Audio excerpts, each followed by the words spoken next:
All right, guys, so did something big. Most of you guys know that I'm not a materialistic person at all.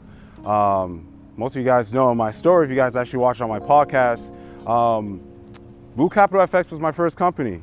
And this Volkswagen Passat, it's gave me a lot of memories, you know, through all the ups and downs when I was living in Chandler, driving to Scottsdale back and forth, the late night grind. This was my first car ever, hands down.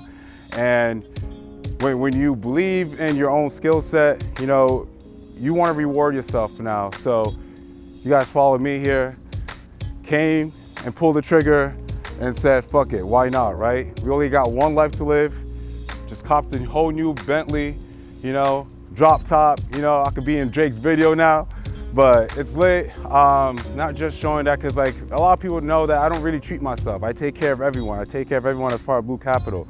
You know, all the late nights, you know, and making sure everyone is being profitable, everyone's learning a skill set. So this is just, you know, a thank you to myself for all the hard work and dedication and sacrifice of sleeping on the couches. Derek knows, but, and I'm grateful, I'm thankful, and this is just only the beginning.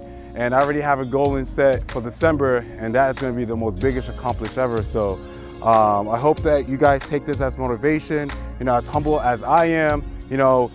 People always ask me, what car do I drive? What car do I drive? And I always tell them, it's like, it really doesn't really matter. You know, I was driving a Passat. Like, you know, like I was proud of it. You know, it took me from A to B. But, you know, now since I have been able to make, you know, the money, you know, and having the lifestyle behind it, you know, this is just a thank you to myself and rewarding myself. So take this away.